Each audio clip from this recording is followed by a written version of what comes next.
And get started. Hi, everybody. I'm Dr. Josh Eyer, and this is the 9th installment of the Let's Talk series. Bama's approach to helping us deal with the COVID pandemic as it's hitting. And today's episode is bouncing back from quarantine because we can start to see on the horizon that things might be changing soon. So, this is me. I'm an assistant professor in the Capstone College of Nursing. I have specializations in integrated behavioral health, opioid treatment, and LGBTQA+ health. I got my doctorate from UNC Charlotte in clinical psychology. So some opening statements about today, because it's a little different than other days. This is not a political discussion. It's not meant to be that. I'm not going to be talking politics. Feel free to talk politics if you want to. I may not engage. It is also not meant to second guess the choices of decision makers. Everybody right now is trying to do their best to come up with what the best policies are in a situation where we don't actually know very much. It's also intended to give us a chance to talk about how to return safely to work. And it's also an opportunity for me to relay my advice and opinions, not necessarily those of UA or wellness. So disclaimers done. Carolyn did not tell me to do that, but I thought it was most appropriate today. Okay, so I'm going to talk just a little bit about what's happening, because it would be hard to talk about coming back to work without also talking about what's happening. So this is from Alabama Reporter, and it's a track of the cases. And you can see back here, this is early March, and we had a peak. We put in some social distancing right around now. It worked, we plateaued, and then we decided we needed to let companies open back up so that they could stay in business. And so as you see, as we started going out more, we also had cases increase more. And so there's some good and bad news related to that. And again, this is for Alabama. And you'll see that from April 30th, we went from somewhere like 175 cases to right now, we're closer to over 400 cases. So that's a pretty big increase in about a month and a half. In Tuscaloosa, we've had 190 new cases in the last week out of a total of 558. So Tuscaloosa has actually seen some pretty big increases here, even very recently. And right now, it looks like the number of cases is doubling about every 11 days. So those are pretty sobering numbers when we think that we might have to go back to work. And you'll see here that in the state, Tuscaloosa ranks 5th with 558 cases compared to, Mobile, which has a huge amount, and Jefferson County, which has a huge amount. So keep that in mind. That's sobering, maybe a little anxiety inducing, but we're going to talk about that. Okay, the president sent out a message, and I wanted to read this because this is UA's official response to what's going on. In line with Chancellor Finis St. John's creation of the UA System Task Force and to further the implementation of his cornerstone objectives, I formed the Presidential Advisory Committee on the return to full operations this past April. This group is now finalizing a comprehensive set of plans to prepare a safe, healthy campus environment for fall 2020. The committee and its multiple working groups are coordinating their efforts, tapping into the world-class expertise that we have on our campus and within our system, as well as guidance from the Centers for Disease Control and the Alabama Department of Public Health. The goal is to formulate robust, nimble strategies to address all the important aspects of preparing our campus for a return to full operations. As always, the health and safety of our students and employees are paramount in our decision-making to return to a fully engaged campus. The committee is analyzing dozens of elements of returning to in-person instruction and regular business operations, including academic quality, campus life, research, athletics, health and safety, HR issues, and more. We are exploring the most effective ways to implement a number of protocols that will promote the health, safety, success, and privacy of each individual member of the campus community. These will include enhanced cleanings, the appropriate use of protective equipment, and potential modification of traditional classroom settings, among others. In addition, the guidance from ADPH and the UA System Task Force, we are planning to implement COVID-19 testing and symptom tracking protocols. The effectiveness of our plans will will be enhanced through the campus community's use of a COVID-19 contact tracing tool that the UA System Task Force is developing in partnership with Apple, Google, and ADPH. This voluntary opt-in tracing tool will allow us to harness technology without sacrificing the privacy of the individuals who use it to slow the spread of COVID-19 so that we can all be safer together. And so I read that because I think it's really important to hear directly from the president's mouth what they're planning. I got an email because I teach across some programs from UAH, and actually tomorrow in Huntsville, they're already going to allow some people back on campus so they can test some of these protocols. So I wouldn't be surprised if we hear about UA wanting to test run some stuff soon, but that's speculation. So, but I wanted to say this because some of the best results that have been found about people returning have been coming from places where they had to work, like hospitals, and the protocols they've been putting in place. And there's an article that I linked to that we'll share with y'all from Boston, Massachusetts General, where they've figured out a protocol where within the hospital, they haven't been spreading the coronavirus, even though they have tons of people who are there. So we should be able to do even better than in hospital when we're doing this. So that's my hopeful message about us returning. There are ways to do this that can work. So let's review the recommendations for how we keep ourselves safe in the middle of this pandemic. And these are from the CDC. First, you got to know how it spreads. There's currently no vaccine, and the best way to prevent illness is to avoid being exposed to the virus.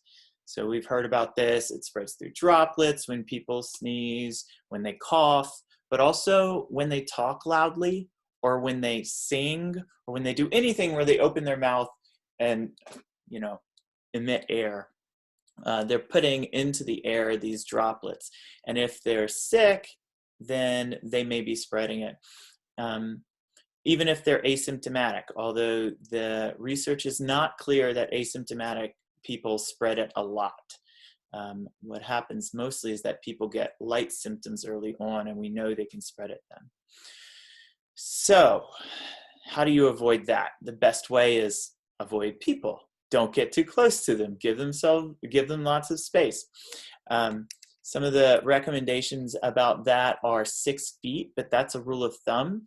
And in most cases, 6 feet will work, but with some people, sometimes it's not good enough because they're very infectious or something. So if you have the ability to be even farther away, it's better to be even farther away. If you can give people 10 feet of space, that's better than 6 feet.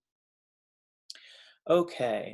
And again, the most important thing is that you don't want to get it into your mouth, nose, or eyes. So you don't want to touch your face or anything like that either. Everyone should clean your hands often. So use soap and water. Count at least 20 seconds. And the way I like to do that is by singing Row, Row, Row Your Boat in my head twice. That gets me there. Use hand sanitizer if it's available to you, but only use that until you can wash your hands, and avoid touching your eyes, nose, and mouth. The thing about washing your hands is it works really, really well. And the more you wash your hands, the better it is for you. And my rule of thumb that I've told people is if you haven't washed your hands in an hour, think about going to wash your hands. There was one study it found that 5 times per day, washing your hands just 5 times per day reduced your respiratory infection rate by 45%, or risk by 45%. Now that's just the flu. That's not coronavirus. But that gives you some idea how much washing your hands can help. And then there was a study done with SARS that found that washing your hands more than 10 times a day reduced your risk even more. So keep in mind washing your hands is still the best way to keep from giving yourself the infection. So what is good hand washing? I wanted to resurrect this video for us to watch. And you'll see the link at the bottom if it doesn't play very well for you.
I like the video. It makes it by running through the procedure. If you watch it a few times, it really teaches you the process of washing your hands.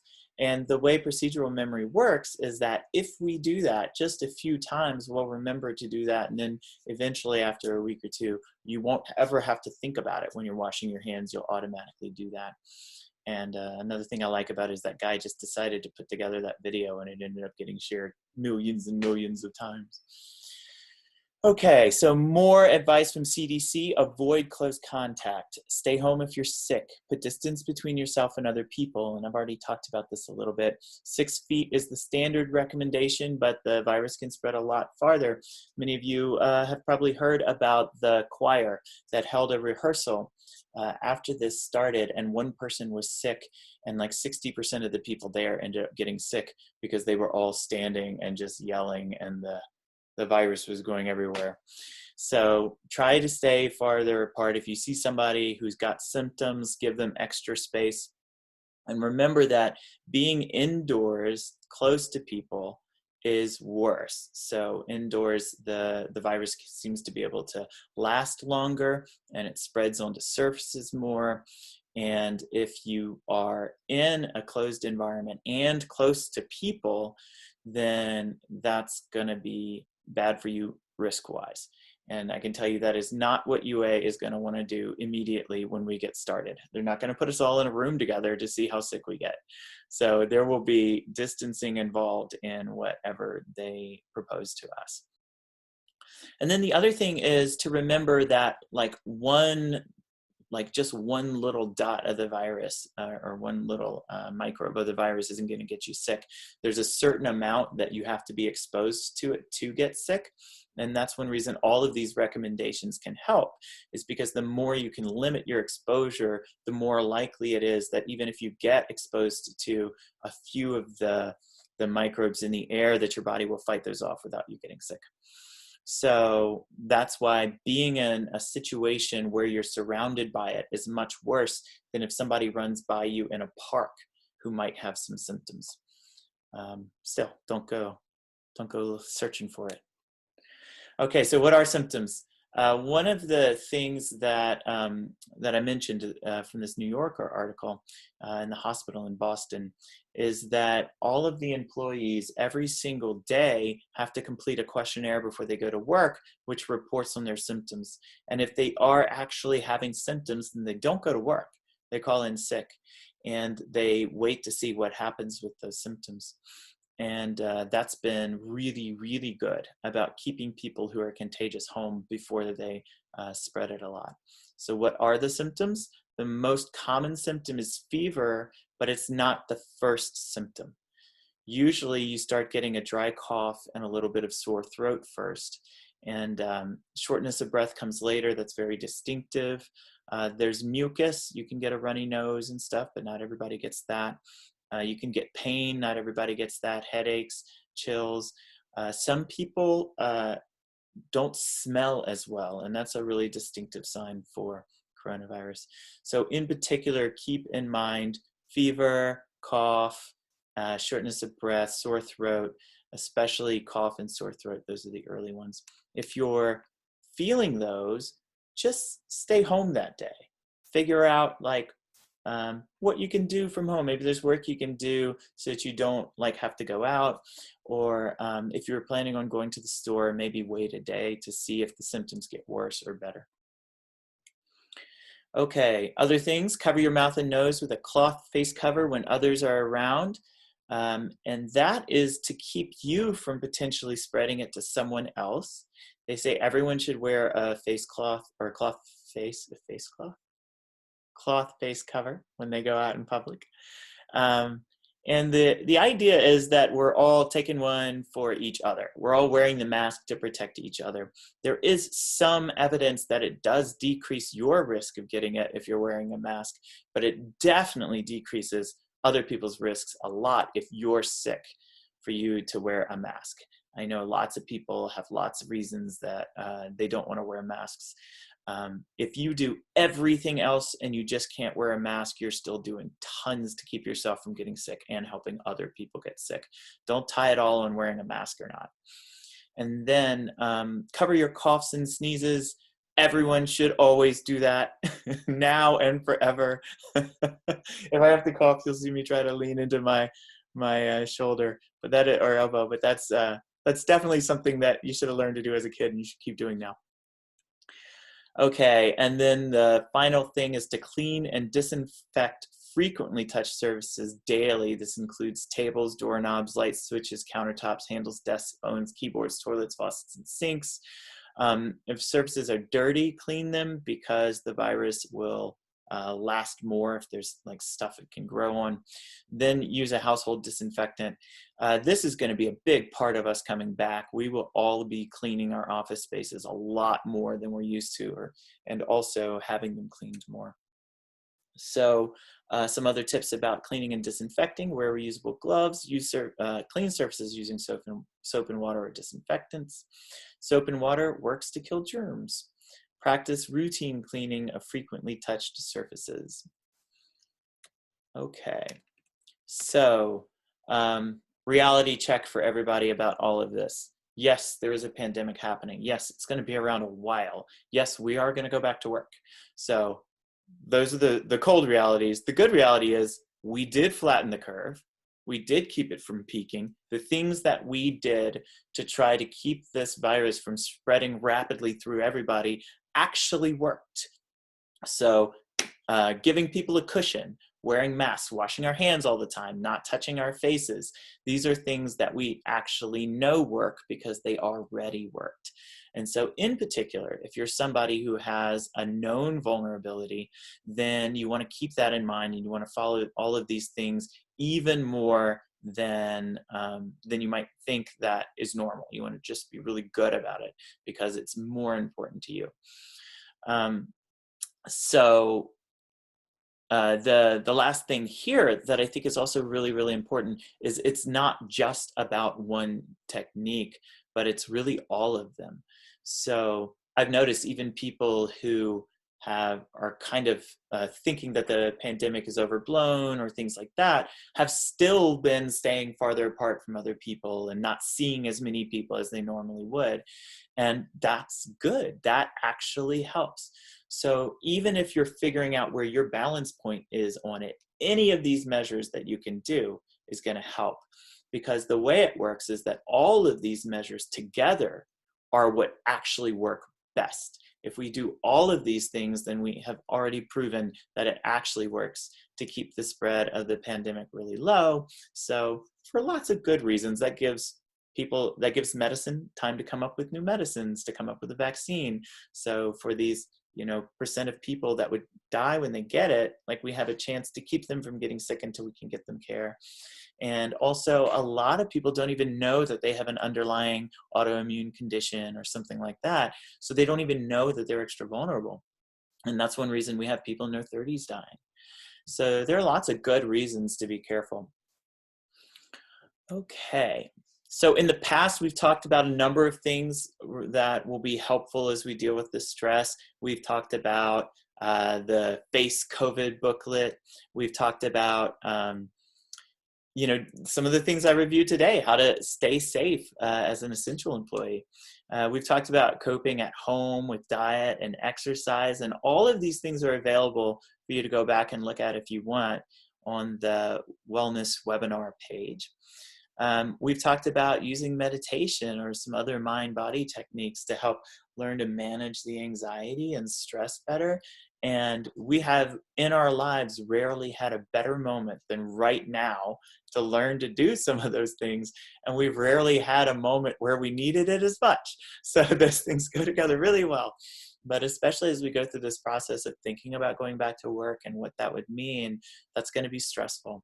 And so implementing something like meditation into our lives could be helpful. We also talked about emotional expression and technology and figuring out how to stay connected to people. As we move into this part of this where we're actually going out more and seeing people more, it's still it's still a challenge.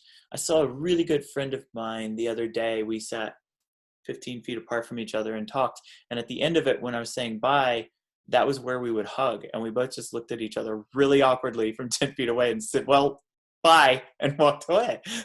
Right. So like, it's still a challenge to figure out how to handle some of that stuff.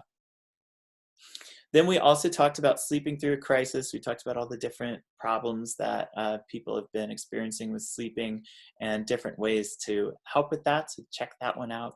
We have some other sleep stuff through Wellbama that is available too.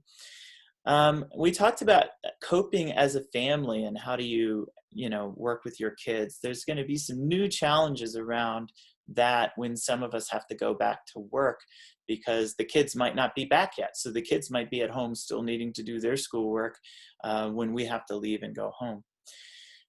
We also talked about cabin fever and the way many of us are getting kind of irritable and unhappy staying at home.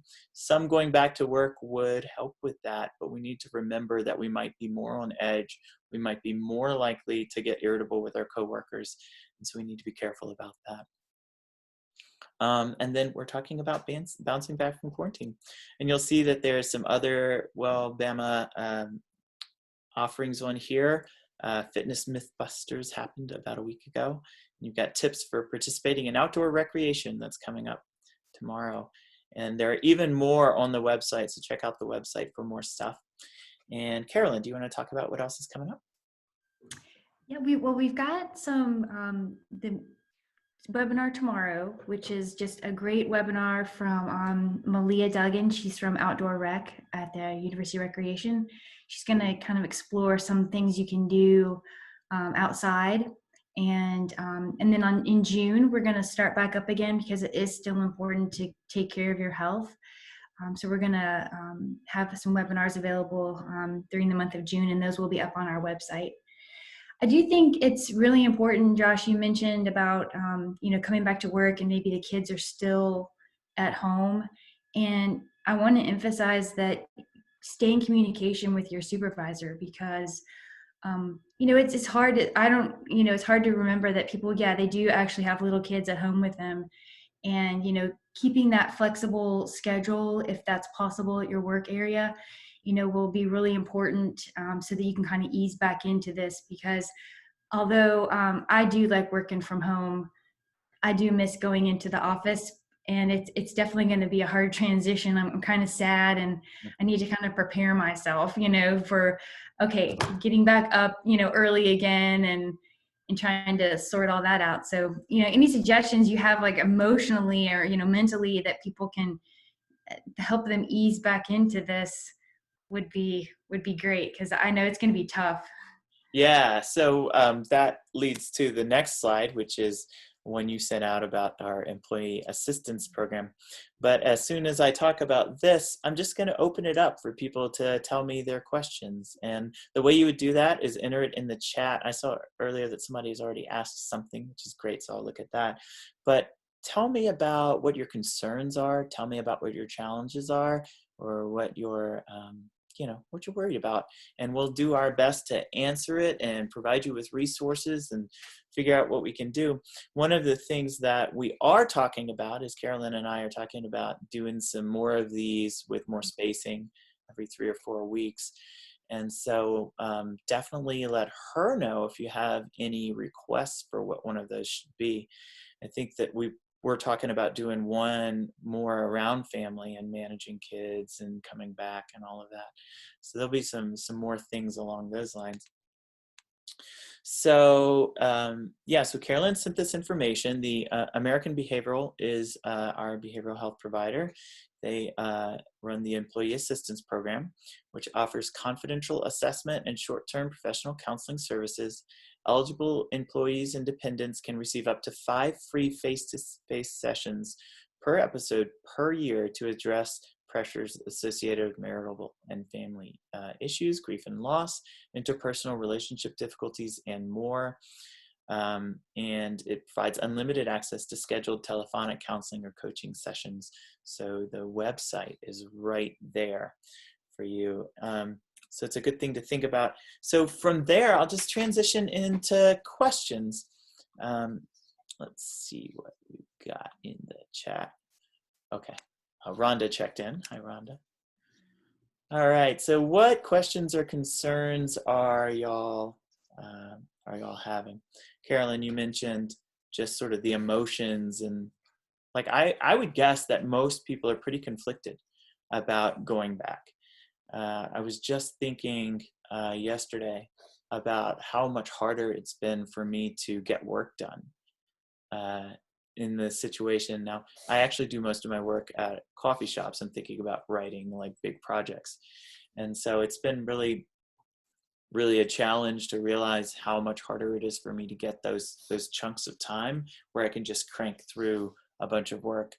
And so coffee shops are one of my workplaces, and they've been closed, so I haven't been able to go do that. So I'd love for them to open up, but at the same time, like there's a lot of risk still there. So that's a conflict. As far as how to manage that, we talked about the I almost left that face COVID in. I wish I left it in there now. We talked about face COVID, which is from the first Let's Talk that we did. And it's basically this process of first recognizing what you're feeling and accepting that you're having those emotions. Because if you try to ignore them or push them away, it makes it really hard for you to actually do anything about them.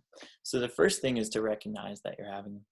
And then you want to think about doing some of the things that that we know will help you manage them. So we've talked about meditation. Some people exercise things out. The thing I like to remember about it is talk it out, act it out, or feel it out. So you have somebody that you trust that you can talk to, like call them up or probably call them up right now. Maybe you live with that person. And just see if you can just like sort of talk through it with somebody. Another one is to act it out, and that's people who like to go for a run or do something, garden or do some art. For some people, doing things is a good way to process emotions and work through them. And then another one is to feel it out, and that is sometimes what you need to do is just have a good long cry, and everything gets easier to manage after that. And for some people, they need to laugh really hard, so they'll put a comedy on, and like that physical act of laughing can help them to feel better. One of the techniques for feeling it out that's really helpful for a lot of people is emotional journaling, just getting a piece of paper and a pen and just writing out what you're feeling right then and why. And that might seem pointless, or it might seem like a teenage activity, but that's actually how a lot of us got through teenage years, was doing that. It works really, really well for helping our emotions to seem more manageable and for helping us to recognize them and think about how to handle them better. Okay, so act it out, feel it out, or talk it out, in whatever order you want to say those. So we've got some questions coming in. My granddaughter has to visit her father every 2 weeks, where he does not disclose where and what they do. What can I do to ease my daughter's mind when our granddaughter returns? Cursor disappeared. Yeah. So there are a lot of challenges around that. Like life is complicated, and especially when family's involved. So it can be hard to have people going back and forth.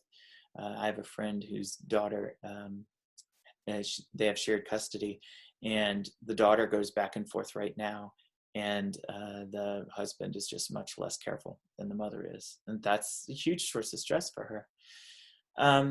The thing first off, most important thing, 90% of people automatically are going to survive this. First off, that's the most important thing to remember.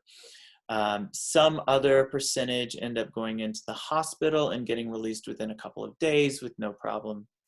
And then other people need more intensive care, and they eventually recover. And then somewhere, we're not sure what the number is, but somewhere around 1 to 5% do die. But the other side of that is somewhere between 95 to 99% don't. So just remember that number one, most people are going to recover from this. Most people are not going to have lasting, health problems related to it. So there's that. Second, I'm rereading the question. I think that that's a really good time for a discussion, if you can have it with family, of saying, hey, like, you probably have good reasons not to tell me what you're doing, but it is really stressful for me not to know. And I know you're going to do what you want to do anyway. Can you at least tell me so I'm aware of what you did? Sometimes having a conversation like that, where you just put it out there that this is a need you have, sometimes that'll help. Grandfather better. But then the other thing is, like, just practically, when the granddaughter returns, watch her for symptoms, see if she's got a runny nose, look out for things like that. Sterilize a lot of things until it's been a few days. After a week or so, if she were going to show symptoms, she would. We have the extra challenge that a lot of children seem not to be showing a lot of symptoms, but we also have some evidence that when people are asymptomatic, they may not be transferring the virus. So in the absence of knowledge, go for hopeful. So it may be that you find out in 6 months that she had it and you never knew. So just follow the procedures we talked about today. Make sure you disinfect. Use some social distancing. Be very careful about watching for symptoms. That's the best thing that you can do as far as dealing with the biological reality of it. So Rhonda said, thanks. I hope that helped. That's a tough situation. All right, Catherine says, I'm not understanding why people don't take this thing seriously. It's real. How do you suggest we express how we feel when we encounter somebody that thinks it's a hoax with little to no confrontation? So how do you confront someone without confrontation, Catherine? Catherine's a friend of mine. She asks me tough questions. So my take on this is that we've gotten into this place where we're fighting about things we don't know, and we are letting disrespect characterize how we interact. And one of the primary causes of anger is expressions of disrespect. So at the same time that we're arguing with each other, we're actually making each other really, really angry.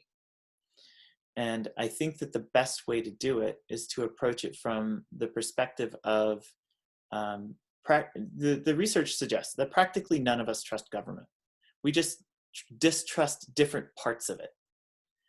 And so finding a way to understand that people have different opinions and they have different perspectives from you, and that that you don't have to understand it and you don't have to agree with it to respect that people have the ability, the right to disagree. And then from that place, talking to them, not necessarily dropping it if it's important to you, but remembering that people do have the right to disagree. And I've heard so much about masks. There's been so much debate about masks. And the reality is that there is not awesome evidence about masks being really effective for helping us, but there is some evidence that it does. And so we've chosen, initially the CDC did not recommend masks. And then there was enough evidence found that the CDC changed their minds. And what was really the decider for the CDC was that it seems that wearing a mask doesn't protect you from getting infected. It protects you from infecting other people. So if we can get a large number of people to wear masks, we can greatly decrease how much the pandemic spreads. But some people have a real problem wearing masks. Some people have trouble breathing and they're actually advised not to wear masks. Some people have psychological feelings of being smothered while they're wearing them. And, it's not necessarily a good society if you have to go around and tell everybody all of the reasons why you do everything you do. So I find that having that first approach of, look, I know you have good reasons for why you say and do the things you do. And I'm not going to treat you with disrespect because I disagree with you. But let me talk to you about why it's important to me. So some of the reasons I think that the social distancing is important is, like, first and foremost, like, it's a way to show respect to other people. If I wear a mask, I'm showing you respect that if I happen to be sick, I want to try to keep you from getting it. So there's that. There's this, like some of the things I mentioned, like, we don't know if we have an underlying condition. We don't know if the virus, if immunity is actually going to do anything. There's evidence that that the immunity may fade over time. There's evidence that there are already different strains of this. So being immune to one may not give you immunity to others. So there's really good reasons to think about delaying the spread of this as much as we can to let medicine figure it out and help us all. So that's my perspective, and it comes from all of my background and everything else. And, one of the things that I think liberals versus conservatives, liberal people tend to come from this place of, we know what's best, and government's going to tell us what to do, and we all need to do it, as if, like, government is the parent and we're the kids. And a lot of conservatives tend to come from this perspective of, like, I get to decide what's best for me. I get to decide what's right for me. I'm an adult and it's a free country. People can't tell me what to do. And the reality is that the truth is in the middle of that. There are lots of times that we're told what to do by government and we do it. And there are lots of other times where we don't like what we're told and we do something different.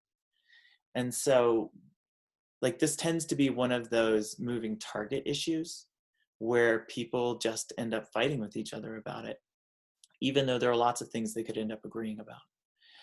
So I try to remember that the country was founded on this idea of individuality, this rugged individualism of Americans, of forging out into the frontier and homesteading and not seeing anyone else for a year.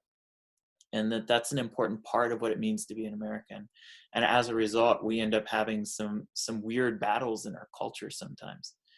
But recognizing and respecting people's ability to disagree with you for their reasons, I think, is one of the things that can help you get to where you can have conversations with people that disagree with you a lot, especially when a lot is on the line. And right now we're talking life and death is on the line. It doesn't get a lot bigger than that. And life or death in particular is a black and white issue. You either live or you don't live. And so it makes it really easy to chunk lots of things into those bins and treat them like they're black and white, when really the truth is somewhere in the middle. Okay, I kind of thought I might get that one. How is that, Catherine? Any feedback on that? People are still here, so I didn't at least run them all off. What other questions do y'all have? Oh, good. Catherine liked it. What are y'all worried about as far as coming back to work?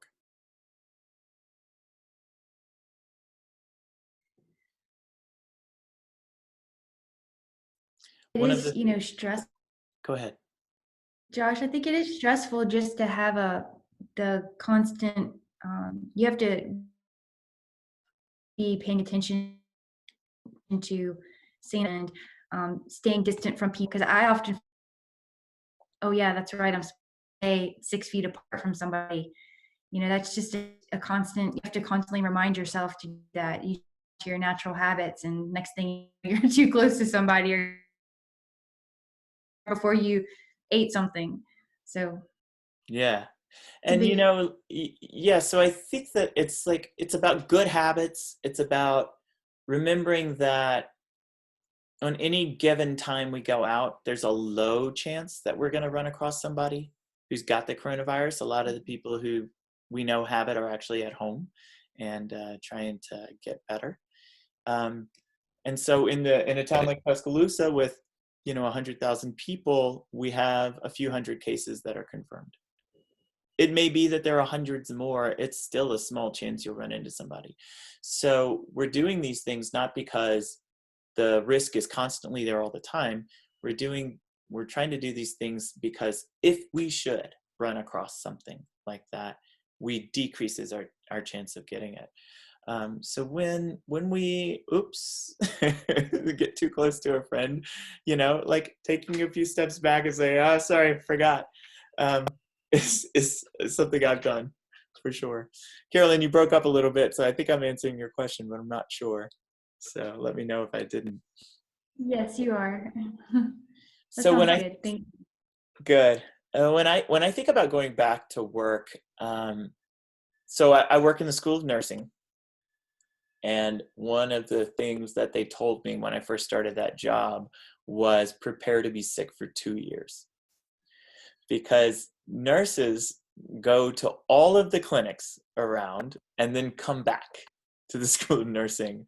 And then we have a whole bunch of students who interact with all of the other students and who also go to all of the clinics and all come back. So everything ends up going through the School of Nursing.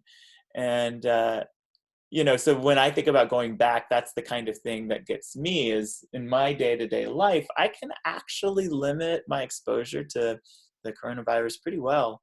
But if I start having to go back to work, I'm actually going back to a place that I know is likely to have it passing through. So that just takes some extra, that causes me some extra nerves. So I have to figure out, what am I going to do that's going to make me feel more comfortable? Is it wearing gloves? If I wear gloves and a mask, am I going to feel more comfortable? Is it hand sanitizing the moment I walk out of my office and walk into my office? Is it washing down my desk like every single day before when I arrive at work and when I leave? Like, what is it that's going to make me feel better? And then thinking about trying that out for a little bit until I feel calmer, and then seeing if maybe I can back off some of that, or if I feel good because I've been doing that. So thinking about what works for you and what's going to make this easier for you is really important. It's just like when I talk to people about wearing a mask, and they're like, "Oh, I tried to wear a mask. It was awful." And I ask them how many masks they tried. And then, I say, "Well, how many hats did you try on before you found a hat you liked?" Right? Like, it took me a few masks before I got one that actually felt comfortable. And this is where I'll admit, I have weird ears that sit way back in my head. And it's really hard to my glasses, they don't make a standard size of glass that actually fits back over my ear. Right? So finding a mask was actually really difficult to find one that worked. So keeping in mind that you have to try these things on until you find the way for them to work. They're not going to feel comfortable at first. And going back to work in the middle of this is definitely one of those things. And I love what Carolyn said about talk to your supervisor. Communicate with your supervisor about what challenges you have about coming back to work, especially if you're going to come up as one of those people who might need to return. Okay.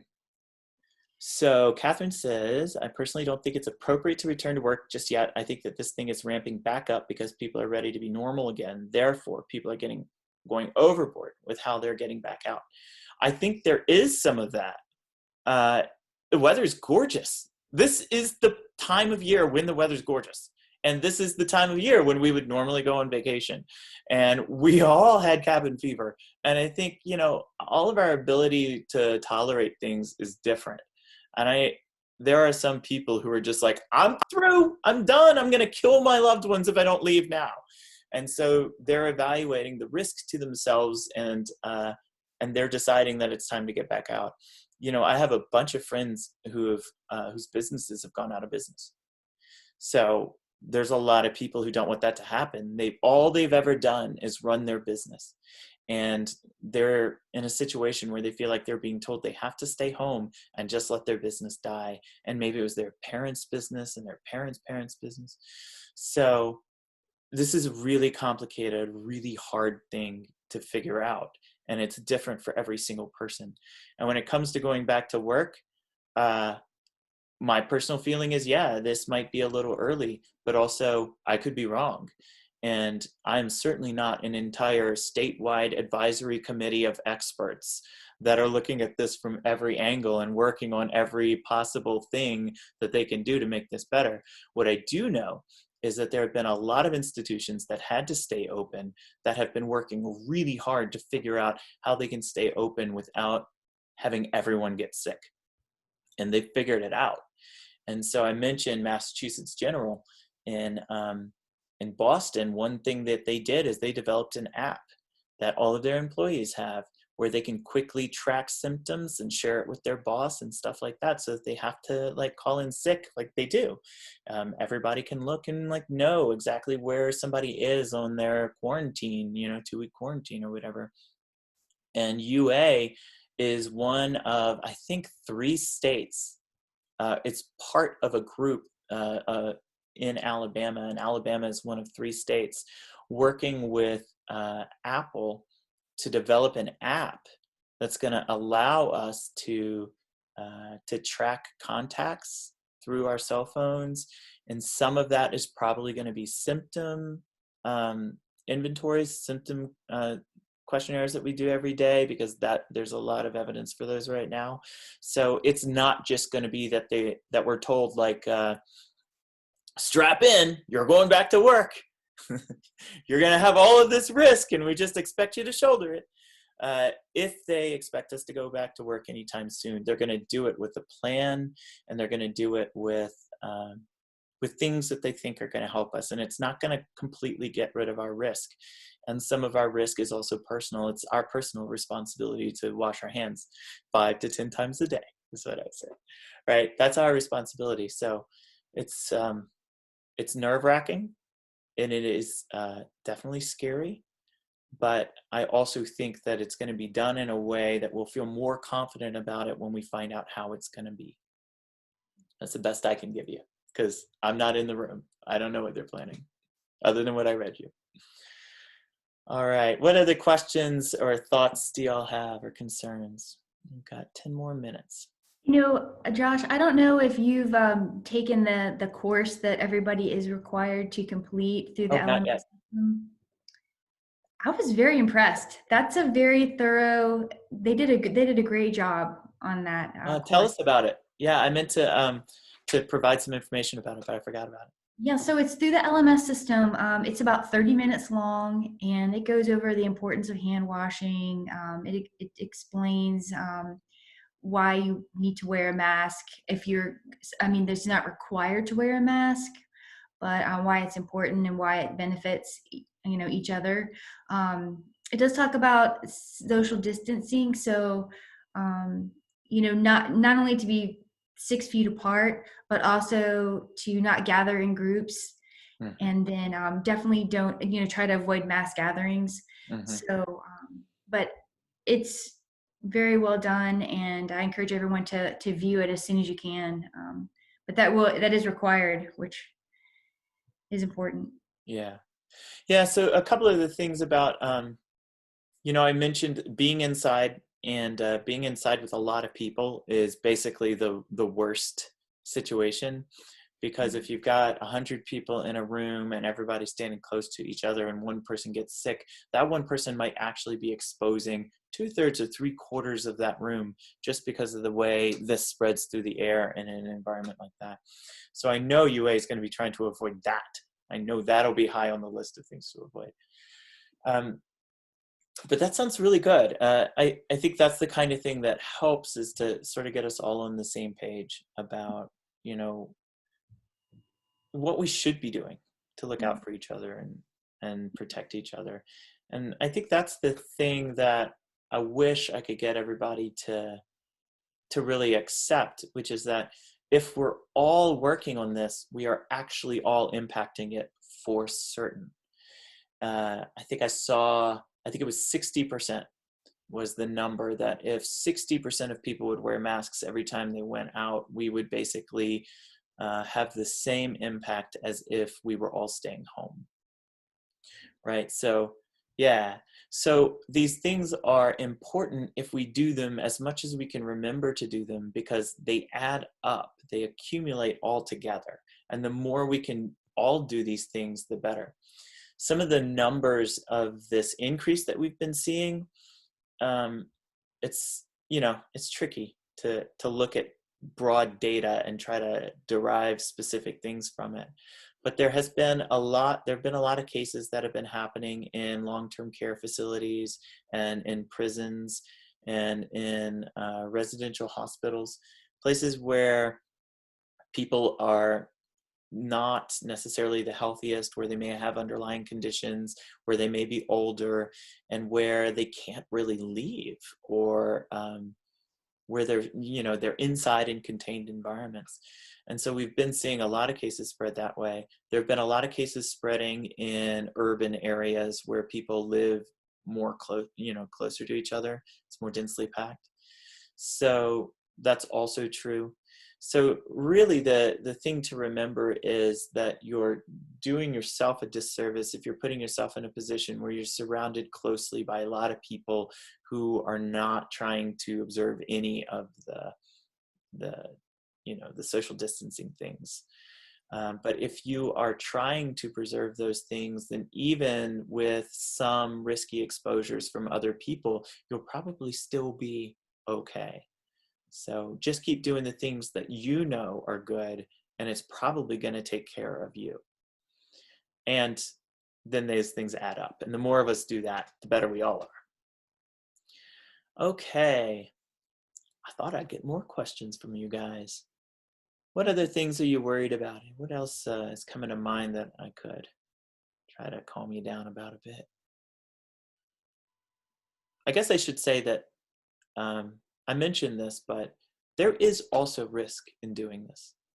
And UA may make mistakes. And some of us might get sick and some of us might die.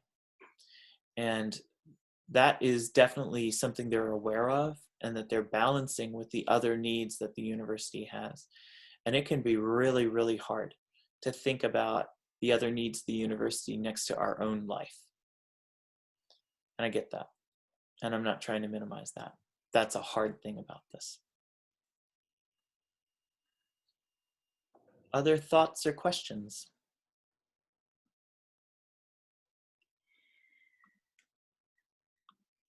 Trying to think if there's anything else I was thinking to talk about. Well, we'll continue to offer these Let's Talk sessions. We're gonna not every week, right, Josh? No, It's I have. hard. It's even in quarantine, I've struggled to keep up with every week. You've done a great job. Thank you. We so much appreciate you doing this. We're gonna keep it up. We're gonna do it every month and cover just different topics, just general regular life topics, right? So and then still continue to watch this as we move forward. No one knows anything about what's going to happen in the future. So but we'll continue to watch and modify what we need to just to help our employees. And let us know if you'd like to hear more about something. We're happy to put it together either as a webinar, or we can even just provide some resources on the website. Yes. All right. Great. All right. Thank you so much for asking me to do this, Carolyn. It's been like this really awesome thing for me to be able to give back in this way. And like when you're sitting home alone, basically alone, and not, feeling like you can't help. Like, it's been awesome to be able to feel like I could help this way. So thank you all for tuning in as well. And y'all enjoy the rest of your week, the end of May. All right. See y'all soon. Thank you, Carolyn. Thank you, Josh.